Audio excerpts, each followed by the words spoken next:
အားလုံးမင်္ဂလာပါကျွန်တော်တို့တွေအရင်ဗီဒီယိုမှာဗာလေ့လာခဲ့တဲ့ဆိုတော့ကျွန်တော်လည်းပြန်ပြီးရှင်းပြရမယ်ပထမဆုံးအနေနဲ့ကြာလို့ရှိရင် comment ဘယ်လိုလုပ်လဲဆိုတာပတ်သက်ပြီးတော့ကျွန်တော်ရှင်းပြခဲ့တယ် comment လုပ်ဖို့အတွက်ဆိုလို့ရှိရင် hash ဥစ္စာလေးကိုသုံးလို့ရှိရင်ရတယ်ဒုတိယဥစ္စာကြာလို့ရှိရင် data type ၄မျိုးရှိလို့ဆိုတော့ကျွန်တော်ပြခဲ့တဲ့အခြေခံအနေနဲ့အဲ့ဒါတွေကဘာတွေလဲဆိုရင်ပထမဆုံးတစ်ခုကကျတော့ string တော့ကြာလို့ရှိရင်စာကြောင်းကို store လုပ်တဲ့ဥစ္စာဖြစ်တဲ့အတွက်ကြောင့်မို့ string လို့ခေါ်တယ်ဒုတိယမြောက်ကြာလို့ရှိရင် integer မှာကျွန်တော်ပြောဖို့မေးခဲ့တာတခုကဘာလဲဆိုလို့ရှိရင် integer ကြောလို့ရှိရင် positive ကော negative number တွေရော store လုပ်လို့ရတယ်ဥပမာဆို22ဥစ္စာဖြစ်တယ်လို့ -24 ဆိုတဲ့ဥစ္စာလည်းရတယ်စုံကိန်းပဲရတာမဟုတ်ဘူးမာကိန်းတွေလည်းရတယ်စုံကိန်းတွေပဲမာကိန်းမဟုတ်အဲ့လိုမဟုတ်positive လည်းရတယ် negative လည်းရလို့ကျွန်တော်ပြောချင်တာနောက်တစ်ခုကျတော့ရှိရင် float ရှိတယ် float ကကြလို့ရှိရင်တသမကိန်းကိုပြောတာတသမကိန်းမှာလည်းအဲ့လိုပဲ integer လိုပဲ positive နဲ့ negative နှစ်ခုလုံးရတယ်နောက်ဆုံးတစ်ခုကကျလို့ရှိရင်boolean ဆိုတဲ့ဥစ္စာ boolean ကျလို့ရှိရင်သူ့မှာတန်ဖိုးနှစ်ခုပဲရှိတယ် true or false မှန်လားမှားလားဆိုတဲ့ဥစ္စာမှန်တယ်ဆိုရင်မှန်တယ်မှားတယ်ဆိုရင်မှားတယ်အဲ့နှစ်ခုပဲ store လုပ်တယ်ကျန်တဲ့ဥစ္စာမရှိဘူးကျွန်တော်ဒီကျွန်တော်ပြောချင်တဲ့ဥစ္စာကဘာလဲဆိုရင် user share နေမှာတစ်စင်းကျွန်တော်တို့တစ်ခုတန်ဖိုးကိုလက်ခံရယူမယ်လက်ခံရယူသွားတဲ့ဥစ္စာဘာမျိုးစဖြစ်လဲဆိုတော့ကျွန်တော်တို့ကြည့်မယ်ပြီးသွားရင်ကျွန်တော်တို့လိုချင်တဲ့ဥစ္စာကိုတန်ဖိုးကိုပြောင်းဖို့ကြိုးစားမယ်အဲ့လိုဟာတွေကျွန်တော်လုပ်ကြည့်ကြအောင်အဲ့လိုမျိုး user share နေပေါ်သတင်းချက်လက်ဒါမှမဟုတ် input တစ်ခုယူမယ်ဆိုရင်ကျွန်တော်တို့ input ဆိုတဲ့ function တစ်ခုကျွန်တော်တို့သုံးရတယ် input ဆိုတဲ့ function ကျွန်တော်ဘယ်လိုသုံးရလဲဆိုတော့ပြမယ် input ဆိုပြီးရေးသွားပြီဆိုကျွန်တော်တို့ input ဆိုတဲ့ခါကျတော့ကျွန်တော်တို့ user share တစ်ခုခုတောင်းလိုက်မယ်တောင်းတဲ့ခါကျရင်ဘာတောင်းလဲဆိုတော့ကျွန်တော်သိအောင်ရှင်းပြနိုင်အောင်ကျွန်တော်အထဲမှာစာတစ်ခုရေးဖို့လိုလိမ့်မယ်ဥပမာဆိုလို့ရှိရင်ကျွန်တော်နာမည်ကိုသိချင်တယ်ဆိုလို့ရှိရင်နာမည်ကိုတောင်းပါတယ်ဆိုတော့သိချာရှင်းအောင် under your name ဆိုပြီးကျွန်တော်ရေးလိုက်မယ်ဟုတ်ပြီလားဒီလိုပုံစံလေးရေးလိုက်မယ်ရေးဖို့ရကျွန်တော်နောက်ထပ်စမ်းပြချင်တာတစ်ခုရှိတယ်ဆိုတော့ကျွန်တော်အောက်မှာ print အောက်ကနေတော့ဒီဥစ္စာလေးရေးလိုက်မှာဟုတ်ပြီလားအခုကျွန်တော်ဒါကို run ကြည့်မယ်ကျွန်တော် run မှာဘာလို့ရှင်လဲဆိုလို့ရှိရင်ဒီ hello ဆိုတဲ့ file ကိုကျွန်တော် main ဆိုပြီးနာမည်ပြောင်းခြင်းနဲ့ဘာလို့ hello ဆိုတော့ကျွန်တော်စမ်းလုံးဆိုတော့ကျွန်တော်သုံးနေတာပုံမှန်ဆိုလို့ရှိရင် main ထဲမှာရေးတာ program နာမည်တွေကိုတကယ်ကောင်းမှုနာမည်ပေးတာကောင်းတယ်အဲ့တော့ကျွန်တော်ဒါလေးကိုကျွန်တော်နာမည်ပြောင်းဖို့အတွက်ဆို right click ထောက်ပါရှိရင် refactor ဆိုတဲ့ဥစ္စာကျွန်တော်ရွေးရမယ်ပြီးရင် rename ဆိုတဲ့ဥစ္စာကိုလုပ်ဒါမှမဟုတ်လို့ရှိရင် shift F6 ကိုနှိပ်လို့ရှိရင်ရတယ်အဲ့တော့ကျွန်တော် rename လုပ်ဖို့အတွက်ဆိုတဲ့အခါကျတော့ rename ဆိုတဲ့ဥစ္စာပြောင်းမယ်ပြောင်းသွားကျွန်တော် main ဆိုပြီးရေးဖို့ရင် refactor ဆိုတဲ့ဥစ္စာကိုကျွန်တော် select လုပ်လိုက်မယ်ဆိုရင်ဒီဥစ္စာ main ဖြစ်သွားလိမ့်မယ် main ဖြစ်သွားပြီဆိုကျွန်တော်ဒါကို run ကြည့်မယ်ဆိုလို့ရှိရင်ကျွန်တော် under your name ဆိုတဲ့ဥစ္စာပေါ်နေကျွန်တော်အရင်တော့သတိထားမိမလားမသိဘူးကျွန်တော်ပြောခဲ့ဘူးတဲ့ဘာလဲဆိုရင် program run လိုက်ပြီဆိုလို့ရှိရင်အောက်ဆုံးမှာပြီးသွားတဲ့ခါကျရင်ကျွန်တော် exit code အနေနဲ့ပြီးတယ်အခုလို့လက်ရှိရကြလို့ရှိရင် exit code မရှိဘူးဘာကြောင့်လဲဆိုရင် input ဆိုတဲ့ဥစ္စာကြလို့ရှိရင် user ရှိကနေတော့တစ်ခုခုမရမချင်းတိုးဆိုတာစောင့်နေတယ်စောင့်ပြီးတော့နောက်ထပ်တစ်လိုင်းအောင်မစင်အောင်အားကြောင့်မို့ကျွန်တော်ဒီ outline မှာကျွန်တော် print ဆိုတဲ့ဥစ္စာရေးထားတယ် print ဆိုတဲ့ဥစ္စာမှာ gotcha ဆိုတဲ့ဥစ္စာလုံးဝအောင်မလာဘူးဒီညမှာအဲ့တော့ကျွန်တော်ဒီဥစ္စာမှာတစ်ခုဒီ outline အောင်ဆင်းမှုတော့ဆိုလို့ရှိရင်ကျွန်တော်တေချာပေါက်ဒီထဲမှာတစ်ခုရေးရလိမ့်မယ်ရေးတဲ့ခါကျမှဒီ outline အောင်ဆင်းအဲ့တော့ကျွန်တော်ရေးချင်တာဆိုတာ main ဝင်ဆိုကျွန်တော်ရေးချင်တာဒီမှာအရောင်ပြောင်းသွားဆိုကျွန်တော် ID ဒီဥစ္စာPython ID တွေကနေမှပေးတာလားအဲ့လိုပုံမျိုးဖြစ်အောင်လုပ်ပေးတာတကယ်လို့ terminal နဲ့ဖြစ်တယ်ဆိုလို့ရှိရင်တော့ဒီလိုမျိုးအရောင်ပြောင်းမှုမရှိဘူးအဲ့ဒါတခုကျွန်တော်ဒီပေးခြင်းနဲ့ okay ကျွန်တော် main ဝင်ဆိုပြီးကျွန်တော်ရေးဖို့ under ခောက်လိုက်မယ်ဆိုလို့ရှိရင် gotcha ဆိုတဲ့ဥစ္စာတခုရလာပြီးတော့ကျွန်တော် exit code စီပေးတာဟုတ်ပြီကျွန်တော် main လွင်ကြော်လို့တော့ရေးလိုက်ပါတယ်အဲ့ main လွင်ကြော်ဥစ္စာဘယ်ရောက်သွားလဲဘယ်ရောက်သွားလဲဆိုရင်ကျွန်တော်အခုလက်ရှိတော့ကျွန်တော်သိထားစေချင်တဲ့ဥစ္စာအရင်ကခါတော့ပြောခဲ့ဘူးတဲ့ type ဆိုတဲ့ဥစ္စာရေးတဲ့ခါကျလို့ရှိရင် type ကျွန်တော်ဥမာကျွန်တော် test hey ဆိုတဲ့ဥစ္စာလေးကျွန်တော်ရေးမယ်ဆိုတော့လို့ရှိရင် type ဆိုတဲ့ဥစ္စာကိုကျွန်တော်အထဲထဲမှာ test ဆိုတဲ့ဥစ္စာ type ထဲကို test ဆိုတဲ့ဥစ္စာထည့်လိုက်လို့ရှိရင်ကျွန်တော်ပြောခဲ့ဘူးတဲ့ print လုပ်တဲ့ခါကျရင်တန်ဖိုးတစ်ခုပြန်ပေးတယ်လို့ပြောခဲ့ဘူးဟုတ်လားမလားအဲ့တန်ဖိုးကကြလို့ရှိရင်ဘယ်လိုပုံစံမျိုးပြန်လာလဲဆိုလို့ရှိရင်ကျွန်တော်class ဒီ Java ကကြောက်ရှိ set ထည့်တယ်ဆိုပြီးတော့STR ဆိုတဲ့ဥစ္စာနဲ့ဒီလိုပုံစံမျိုးလေးလာတယ်ဟုတ်တယ်မလားအဲ့လိုပုံစံလေးလာတယ်ဆိုတော့ကျွန်တော်ပြောခဲ့ဘူးတဲ့အဲ့လိုပုံစံမျိုးပဲဒီဥစ္စာကိုအဲ့လိုမျိုးပြန်လာတဲ့ဥစ္စာမျိုးဘာလို့ခေါ်လဲဆိုလို့ရှိရင် return လို့ခေါ်တယ် return ပြန်တခုပြန်ပြီးတယ်ဆိုတဲ့ပဲအဲ့လိုပုံစံမျိုးပဲကျွန်တော် input ဆိုတဲ့ function ကိုသုံးတဲ့အခါကျရင် user ဘာရေးလိုက်လဲရေးလိုက်တဲ့ဥစ္စာကိုကျွန်တော် return ပြန်ပို့ပေးတယ်အဲ့ return ပြန်ပို့လာတဲ့ဟာကိုကျွန်တော်တွေဖမ်းနေတယ်ဆိုလို့ရှိရင်အဲ့ဥစ္စာကိုဘယ်လိုဖမ်းလဲဆိုရင်ကျွန်တော်ဥမာဖမ်းနေတဲ့ဥစ္စာကျွန်တော် name ဆိုတဲ့ variable အနေနဲ့ကိုတစ်ခုခုတည်းကိုကျွန်တော်ထည့်လိုက်ခြင်းနဲ့ရလာတဲ့တန်ဖိုးအဲ့ခါကျကျွန်တော်ဖမ်းနေဆိုတဲ့ပုံစံမျိုးဖြစ်သွားတယ်အဲ့တော့ကျွန်တော်ဘယ်လိုဖမ်းလိုက်လဲဆိုရင်ဟာ okay import function ကိုကျွန်တော်သုံးတယ်ဘာလဲဆိုလို့ရှိရင် user ကိုပြောမယ်မင်းရဲ့နာမည်ကိုရေးပေးပါဆိုပြီးပြောတယ်ပြောလိုက်တဲ့ခါကျ user ကနေမှတစ်ဆင့် okay ငါနာမည်ငါဘာလဲဆိုတော့ငါရေးပေးမယ်ရေးလိုက်လို့ရလာတဲ့ဟာကြလို့ရှိရင်ဘယ်တော့တင်းမလဲဆို name ဆိုတဲ့ variable ကိုတင်းနေမယ်အဲ့တော့ကျွန်တော်လုံးမဲ့ဥစ္စာဘာလဲဆိုရင်ဒါကိုကျွန်တော်အစမ်းပြရတော့ကြောင့်မလို့ကျွန်တော်ပြန်ဖြတ်လိုက်မယ်ဒီအောက်နောက်တစ်ချောင်းပြန်ဆင်းလိုက်မယ်ဆင်းသွားပြီဆိုကျွန်တော်အခုဒီဥစ္စာပြန် run မယ် run ဝင်ကျွန်တော်ဒီရေးထားတဲ့စာဥစ္စာကိုဖြတ်လိုက်ပွားရင်ကျွန်တော်အဲ့ဒီမှာ name ဆိုပြီးကျွန်တော်ရေးလိုက်မယ်ရေးဝင်ကျွန်တော်ပြန်ပြီး run ကြည့်ကြအောင်ကျွန်တော်ပြန် run မယ်ဆိုတော့ name ဆိုရင်ကျွန်တော် main နေအဲ့ကကျွန်တော် main လို့ဆိုကျွန်တော်ရေးလိုက် main လို့ဆိုကျွန်တော်ပြန်ရေးပွားတဲ့ခါကျွန်တော် main လို့ဆိုပြန်ပြီးတော့အောက်ပြန်ပြီးတယ်ဘာကြောင့်လဲဆိုရင်ကျွန်တော် main လို့ဆိုပြီးတော့ကျွန်တော်ရေးလိုက်တဲ့စကားလုံးကိုဒီ input ကဖမ်းသွားလို့ရှိရင်ကျွန်တော်ပြန်ပြီးတယ်ပြီးတဲ့ဥစ္စာကိုကျွန်တော် name ဆိုတဲ့ variable ထဲမှာကျွန်တော်တင်းလိုက်တယ်တင်းသွားပြီးတော့ print ဆိုတဲ့ဥစ္စာမှာပြန်ထုတ်ပြတယ်ဟုတ်တယ်မလားအဲ့တော့ကျွန်တော်ဒီဥစ္စာမှာတစ်ခုထည့်ခြင်းလဲဆိုလို့ရှိရင်name ဆိုတဲ့ဥစ္စာမှာပဲတခြားဥစ္စာတစ်ခုရေးခြင်းလဲဆိုလို့ရတယ်ဒါပေမဲ့ကျွန်တော်ဒီဥစ္စာကိုပြခြင်းတော့ကြောင့်မို့ကျွန်တော်ပြ okay ကျွန်တော်ဒီ name ဆိုတဲ့ဥစ္စာဘာမျိုးစားဖြစ်လဲဆိုတော့ကျွန်တော်ကြည့်ကြည့်အောင် type ဆိုပြီးတော့ကျွန်တော် name ဥစ္စာကိုကျွန်တော်ထည့်ကြည့်ကြည့်ထည့်ဝယ်ကျွန်တော်ပြန် run ကြည့်မယ် run တဲ့ခါကျရင်ကျွန်တော် main လို့ပဲပြန်ရေးမယ်ပြန်ရေးတဲ့ခါကျွန်တော်ပြန်ပြီးတဲ့ဥစ္စာဘာလဲဆိုရင် str ဆိုပြီးကျွန်တော်ပြောတယ် str ဆိုတာဘာလဲဆိုလို့ရှိရင် string ဆိုပြီးပြောတာဟုတ်တယ်မလားကျွန်တော်အရင်တော့ video မှာကျွန်တော်လေ့လာခဲ့ဘူးတယ်အဲ့တော့ကျွန်တော်စမ်းကြည့်ကြည့်အောင်နောက်တစ်ခါကျရင်ကျွန်တော်1 2 3လို့ရေးမယ်ဆိုရင်ဘာရလဲဆိုတော့ကြည့်ကြည့်အောင် okay အဲ့တိုင်းက name ဆိုတဲ့နေရာမှာကျွန်တော်1 2 3ဆိုပြီးကျွန်တော်နာမည်မရေးမယ်နဲ့1 2 3ဆိုပြီးရေးပြီး anna call လိုက်မယ်ဆိုလို့ရှိရင်ကျွန်တော် str လို့ပဲပြန်ပေးတယ် string လို့ပဲပြောတယ် okay အဲ့ဒါဆိုရင်ကျွန်တော်ဟုတ်ပါပြီနောက်တစ်ခါထပ်ဆန်းကြည့်အောင်အဲ့တော့ကျွန်တော်1 2 3 ဆိုပြီးကျွန်တော်ရေးမယ်ရေးပွဲ anna call မယ်ဆိုရင်ကျွန်တော် str နဲ့ပဲပြန်ပေးရဟာနည်းနည်းတော့ true စမ်းနေ okay ဟုတ်ပြီနောက်တစ်ခါထပ်ဆန်းအောင်ကျွန်တော် true ဆိုပြီးကျွန်တော်ရေးလိုက်မယ် true ဆိုပြီးရေးသွားလို့ရှိရင်ကျွန်တော် anna call လိုက်မယ်ဆိုရင်ကျွန်တော် str လို့ပဲပြန်ပေးတယ်အဓိပ္ပာယ်ဘာလဲဆိုလို့ရှိရင်ကျွန်တော်တို့ input ကနေလက်ခံရယူလိုက်တဲ့ဥစ္စာအားလုံးက integer မျိုးစားကျွန်တော်တို့ရေးရဆိုရင်တော့ integer မျိုးစားအနေနဲ့မလာဘူး str မျိုးစားအနေနဲ့ပြန်လာတယ် string အနေနဲ့ပြန်လာတယ်ဘာကြောင့်လဲဆိုရင်ဒီ terminal ထဲမှာရေးလိုက်တဲ့ဥစ္စာပုံမှန်ဆိုလို့ရှိရင်ကျွန်တော်တို့က1 2 3လို့ရေးလိုက်ပါတယ်ဒါပေမဲ့သူ့စာကြောင်းအနေနဲ့ပဲသူကတဘောထားတယ်အဲ့တော့ကျွန်တော်တို့ input ကတေချာပေါက်ကဏန်းဖြစ်မယ်ဆိုတာတေချာတယ်ဆိုလို့ရှိရင်ကျွန်တော်တို့အဲ့ကဏန်းဥစ္စာကိုကျွန်တော်တို့ပေးလိုက်တဲ့ဥစ္စာuser ထည့်လိုက်တဲ့ကဏ္ဍကိုကျွန်တော်တို့ကဏ္ဍမျိုးစားကိုပြောင်းဖို့လိုရတယ်အဲ့လိုမျိုးကဏ္ဍမျိုးစားပြောင်းမယ်ဆိုရင်ကျွန်တော်တို့casting လုပ်ရလိမ့်မယ်အဲ့ဒါကြောင့်ဘယ်လိုလုပ်လဲဆိုလို့ရှိရင်ဥပမာကျွန်တော်ဒီ name ဆိုတဲ့ဥစ္စာကျွန်တော် string ဖြစ်နေကျွန်တော်လိုချင်တဲ့ဥစ္စာမှန်တယ်အဲ့တော့ကြောင့်ကျွန်တော်ဘာမှမရေးဘူ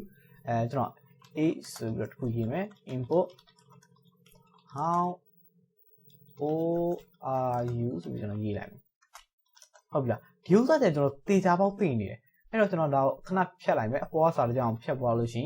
ရင်ကျွန်တော်အသက်ဥစ္စာပဲကျွန်တော်လိုချင်တယ်အဲ့အသက်ဥစ္စာကိုကျွန်တော်ပြချင်တယ်အဲ့တော့ကျွန်တော်ဘာလုပ်မလဲဆိုလို့ရှိရင် run လုပ်မယ် run လုပ်ရင်ကျွန်တော်အသက်ဘယ်နှစ်လဲဆိုကျွန်တော်22ဆိုရင်ကျွန်တော်ရေးမယ်ရေးပြီး run လိုက်မယ်ဆိုကျွန်တော် str လို့ပဲပေးနေအဲ့တော့ str ကိုကျွန်တော်အမျိုးအစားကျွန်တော်သိနေတေချာပါလဲဆိုလို့ရှိရင်ဒီဥစ္စာတေချာပေါ့ integer မျိုးစားလာမှာအဲ့ခါကျကျွန်တော် integer အမျိုးအစားကိုပြောင်းမယ်ဆိုလို့လုပ်မယ်ဆိုလို့ရှိရင်အရှိတဲ့မှာသူ့ရဲ့အရှိမှာအရှိမှာမဟုတ် sorry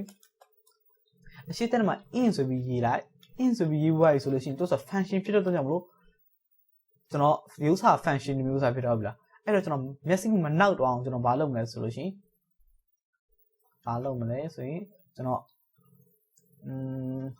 type a ဆိုပြီးကျွန်တော်ရေးပွားလို့ရှိရင်ဟုတ်ပြီလားဘာလဲဆိုလို့ရှိရင်ကျွန်တော် h ပြီးွားရေးဆိုလို့ရှိရင်ဒီဥစ္စာ integer မျိုးစားနဲ့ပြောင်းမှာဘယ်လိုပုံမျိုးပြောင်းမလဲဆိုလို့ရှိရင်ဒီရလာတဲ့တန်ဖိုးကို int ဆိုတဲ့ function ကိုထည့်လိုက်မယ်အတိတ်ပဲဘာလဲဆိုလို့ရှိရင်ဟဲ့အောင်မင်းဒီမှာငါ user share ရလာတဲ့ age ဆိုတဲ့ variable ရှိတယ်မင်းအဲ့ဒါကို uy ငါ့ကို integer မျိုးစားနဲ့ပြန်ပေးစမ်းဆိုတဲ့ပုံစံမျိုးပြောတာအဲ့ခါကျ okay ဒါပေမဲ့ integer မျိုးစားနဲ့ပြန်ပေးစမ်းဆိုပြီးပြောတဲ့ခါကျလို့ရှိရင်ရချင်မှရလိုက်မယ်အမြဲတမ်းဥပမာကျွန်တော်က hello ဆိုပြီးကျွန်တော်ရေးလိုက်တယ်ဆိုလို့ရှိရင် hello ဆိုတဲ့ဥစ္စာ integer မျိုးတဲ့ခါကျလို့ရှိရင်ဒီဥစ္စာ error ပေးလိုက်မယ်အခုလက်ရှိကျွန်တော်တို့သိနေတဲ့ဥစ္စာဘာလို့လဲဆိုတော့22ပို့မယ်ဆိုတော့ကျွန်တော်တေချာပေါက်သိရင်ကဏ္ဍပို့မယ်ဆိုတော့တေချာပေါက်သိရင်အဲ့ခါကျရင် error ဖြစ်ဖို့မရှိဘူးဟုတ်ပြီလားဘယ်လိုအခြေအနေမျိုးက error ဖြစ်တယ်ဆိုတော့ကျွန်တော်ပြီးသွားလို့ရှိရင်ပြမယ်အခုလောဆိုကျွန်တော် error မရှိအောင်ဥပမာအနေနဲ့ပြရင်ဟုတ်ပြီလားအဲ့တော့ရလာတဲ့တန်ဖိုးဒီဥစ္စာတွေမှာထည့်သိမ်းတာထည့်သိမ်းတဲ့ဥစ္စာကိုကျွန်တော်ပြီးသွားတဲ့ခါကျ type ဆိုတဲ့အမျိုးအစားကိုကျွန်တော်ထည့်ပြီးတော့စမ်းကြည့်ရင်ဘာမျိုးစားလဲဆိုတော့ကျွန်တော်သိချင်လို့ okay ကျွန်တော်ပြန် run ကြည့်မယ် run ကြည့်တဲ့ခါကျလို့ရှိရင်22ဆိုကျွန်တော်ပြန်ရေးရအခု integer မျိုးစားဖြစ်သွားတယ်ဟုတ်ပြီနောက်တစ်ခါကျလို့ရှိရင် height နောက်တစ်ခါကျရင်ကျွန်တော်အခုပြချင်တဲ့ဥစ္စာဘာလဲဆိုတော့ကျွန်တော်မျက်စိမနောက်သွားအောင်ဆိုပြီးတော့ဒီဥစ္စာကိုသုံးတာတကယ်လို့တိုက်ရိုက်သုံးနေတယ်ဆိုလို့ရှိရင်ဒီ h ဆိုတဲ့ဥစ္စာကိုဒီထဲကို direct ထည့်လိုက်လို့ရှိရင်ရတယ်ပြီးတော့ဒါကိုဖြတ်လိုက်လို့ရတယ်ဟုတ်ပြီ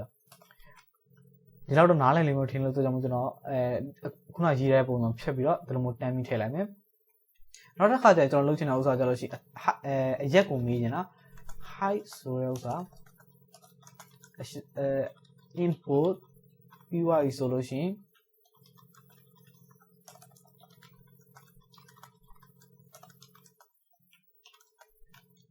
ကျွန်တော်အရက်ကို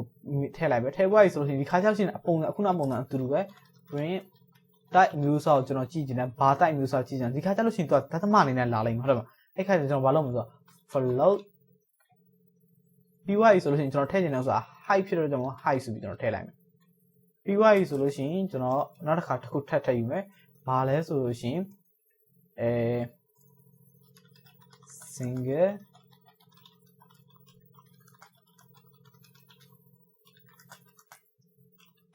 single ဆိုကျွန်တော်မေးတယ်မေးပြီးတော့ကျွန်တော်အဲ့လိုမလုပ်ဘူးမျက်စိမနှောက်ရအောင်ကျွန်တော်အခုချိန်ထိဖြည်းဖြည်းချင်းပြီးသွားမယ် print type ပြီးသွားပြီဆိုလို့ဒီခါကျလို့ရှိရင်ကျွန်တော်ဒါကဘာလဲဆိုရင် yes or no လာလိမ့်မယ်ဟုတ်တယ်မလား yes or no လာမယ်ဆိုတော့ကျွန်တော်သိနေတဲ့အခါကျရင်ဘာလုပ်မလဲဆိုရင်ကျွန်တော် boo ဆိုပြီးကျွန်တော်လုပ်မယ်လုပ်သွားရင် single ဆိုလို့ဆိုတော့ကျွန်တော်ထည့်လိုက်မယ် okay ကျွန်တော်ပြန် run ကြည့်အောင်ဘာတွေဖြစ်သွားလဲဆိုတော့နည်းနည်းတော့ကျွန်တော်များများဆက်ဆက်ရေးလိုက်တယ်ပြီးသွားရင်ကျွန်တော်တစ်ခုချင်းပြန်ရှင်းပြအသက်ဘယ်လောက်လဲကျွန်တော်မေးတယ်ဒါ2 sentence ဆိုပြီးကျွန်တော်ပြောတယ်ဘယ်လောက်လဲဆိုကျွန်တော်မြင်163ညဆိုကျွန်တော်ဒီတိုင်း1 blah blah blah ဆိုကျွန်တော်ရေးလိုက်ရေး wise ဆိုကျွန်တော် ram wise ဆိုရင်ကျွန်တော် single လောက်လို့ကျွန်တော်မေးတယ်အဲ့ခါကျကျွန်တော် true ဆိုပြီးပြောမယ်အဲ့ခါကျွန်တော်အကုန်လုံးရလာ in float မျိုးစာ boolean ဆိုပြီးကျွန်တော်ပေးလာတယ်ဟုတ်ပြီလားအရင်တော့ကျွန်တော်ချိန်မှာရလာတဲ့ဟာတွေအားလုံးကဘာလဲဆိုလို့ရှိရင်string နေနဲ့ပဲအခုဆိုလို့ရှိရင်ကျွန်တော်ဒီ function လေးတွေထည့်လိုက်တဲ့ခါကျလို့ရှိရင်လုံးဝကိုဟွာဖြစ်သွားတယ်ကျွန်တော်လိုချင်တဲ့ပုံစံမျိုးစာဖြစ်သွားတယ်ဟုတ်ပြီလားအဲ့တော့ကျွန်တော်နောက်တစ်ခါထပ်လုပ်ချင်တော့ဆိုပြန် run ကြည့်မယ်ပြန် run ကြည့်ပါဒီလိုပုံစံမဟုတ်ပဲကျွန်တော်တခြားပုံစံမျိုးထည့်ကြည့်မယ်အတက်ကိုကျွန်တော်မေးတဲ့ခါကျရင်ကျွန်တော်အတက်ကကျွန်တော် -1 blah blah blah ဆိုကျွန်တော်ထည့်မယ်ဟုတ်ပြီလားပြီးသွားလောက်လဲဆိုကျွန်တော်ရက်ရှည်လောက်ရှည်လဲဆိုပြီးတဲ့ခါကျကျွန်တော်တတမ minus နဲ့ကျွန်တော်ထည့်မယ် blah blah blah blah okay ပြီးသွားဆိုတတမဖြစ်အောင်ကျွန်တော်အနောက်ကတတမဟာလေးထည့်ထားတယ်ပြီးသွား single လားဆိုကျွန်တော်မဟုတ်တော့ဘူးဒီခါကျလို့ရှိရင် false ခါကျရင်အားလုံးအဆင်ပြေပြေနဲ့ပြန်ထွက်လာလိမ့်မယ် okay အဲ့ဆိုကျွန်တော်ရလာတာဟုတ်ဆိုတော့ကျွန်တော်အမျိုးအစားတွေပြောင်းပေါ်ပါပြီဒီဥစ္စာဘယ်လိုထုတ်ကြည့်မလဲထုတ်မယ်ဆိုတဲ့ခါကျရင်အတူတူပဲကျွန်တော်ဘယ်လိုထုတ်မလဲဆိုရင် print integer အမျိုးအစားကိုပြောင်းပြီးကျွန်တော်ထုတ်ချင်တဲ့အတွက်ကြောင့်မို့ဒီ type ကိုမလုပ်တော့ဘူးကျွန်တော်အမျိုးအစားကိုပဲကြည့်ချင်တာresult ကိုပဲကြည့်ချင်တာအမျိုးအစားကိုကြည့်ချင်တာမဟုတ်ဘူးဒုတိယမြောက်ခါကျလို့ရှိရင်ကျွန်တော် print float height ဆိုပြီးကျွန်တော်ပြမယ်တတိယမြောက်ခါကျလို့ရှိရင် print ကို single ဆိုကျွန်တော်ရေးမယ်ပြီးရင်ပြန် run လိုက်မယ်ပြန် run မယ်ဆိုဘယ်လောက်လဲဆိုရင်ကျွန်တော်မြင် blah blah blah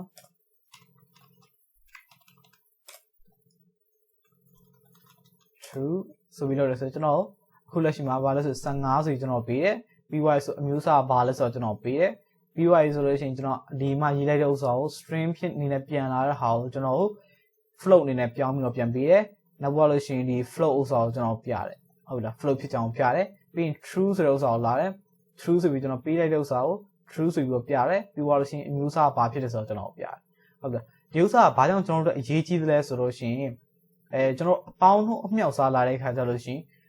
string တွေကိုကျွန်တော်တို့အပေါင်းအနှုတ်အမြောက်အစားဘာညာတစ်ခုမှလုပ်လို့မရအောင်။ဘာကြောင့်လဲဆိုတော့ string ဆိုတဲ့ဥစ္စာစာကြောင်းဖြစ်တယ်။ကျွန်တော်တို့စာကြောင်းဆိုတဲ့ဥစ္စာစကားပြောပုံစံမျိုးနဲ့ပဲသုံးလို့ရတယ်။အပေါင်းတို့အမြောက်အစားသင်္ချာဥစ္စာတွေနဲ့သုံးလို့မရအောင်။သုံးလို့ရတယ်ဆိုရင်တော့ဥပမာဆိုလို့ရှိရင်မင်းလွင်ကျော်အမြောက်3ဆိုတဲ့ခါကျရင်အဓိပ္ပာယ်ဘာပဲဖြစ်လာမလို့မင်းလွင်ကျော်3ကရေးပါဆိုတဲ့အဓိပ္ပာယ်ပဲဖြစ်လိမ့်မယ်ဟုတ်တယ်မလား။ hello world ဆိုပြီးတော့အမြောက်100ဆိုပြီးရေးရဲဆိုလို့ရှိရင် hello world ဆိုတဲ့ဥစ္စ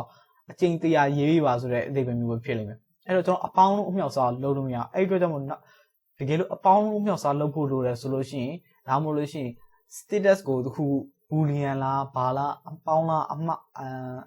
true or false ဆိုတော့ကျွန်တော်ကြည့်နေတယ်ဆိုတဲ့ခါကျလို့ရှိရင်ကြည့်လို့မရအောင်ဘာကြောင့်လဲဆိုတော့ string ဖြစ်နေတဲ့အတွက်ကြောင့်မလို့ဟုတ်တယ်မလား string ဆိုတော့ကျွန်တော်တို့တန်ဖိုးတွေကတော့ string ဟုတ်တယ်ပါတယ်ကျွန်တော်တို့ဖတ်လို့ရှိရင်တော့နားလဲပါတယ် true ဆိုတော့ဒါပေမဲ့ computer နားမလဲဘူးအဲ့ဒီအတွက်ကြောင့်ကျွန်တော်တို့လုံးဝပြောင်းပေးဖို့လိုအပ်လိမ့်မယ်အဲ့ဒီအတွက်ကြောင့်ကျွန်တော်တို့ဒီ casting လောက်တာရှိတယ်ဒီဥစ္စာလုပ်ပွားပြီဆိုလို့ရှိရင်ကျွန်တော်တို့ရလာတဲ့ဥစ္စာကိုပြီးွားရင်ပေါင်းလုံးပါလားအမြောက်လုံးပါလားအခြေအနေကိုကြည့်ပါလားအဲ့လိုဟာမျိုးတွေကျွန်တော်လုပ်ရလိမ့်မယ်ဟုတ်ပြီလား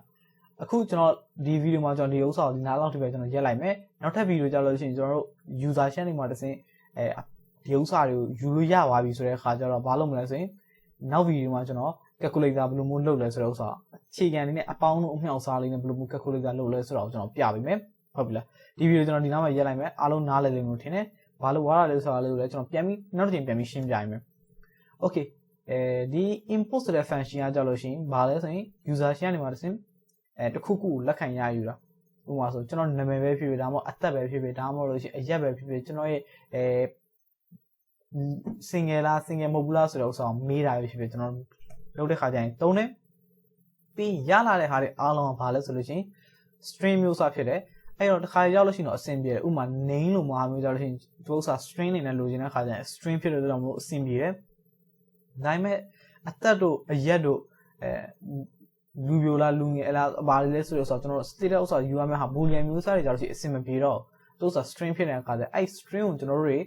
integer ဒါမှမဟုတ် float တို့ဘာလို့ညာတို့ပြောင်းမယ်ဆိုလို့ရှိရင်ကျွန်တော်နောက်ထပ် function တစ်ခုကိုခေါ်ရတယ်အဲ့ function တွေကဘာလဲဆိုလို့ရှိရင် integer မျိုးစားကိုပြောင်းမယ်ဆိုရင် integer ဆိုတဲ့ဟာကိုခေါ်ရတယ် float မျိုးစားကိုပြောင်းမယ်ဆို float ဆိုတဲ့ဥစ္စာကိုခေါ်ရတယ် boolean ဆိုတဲ့ခါကျ boolean လို့ခေါ်ရတယ်ဟုတ်ပြီလားနောက်ထပ်တစ်ခုကျွန်တော်ပြောချင်တဲ့ဥစ္စာ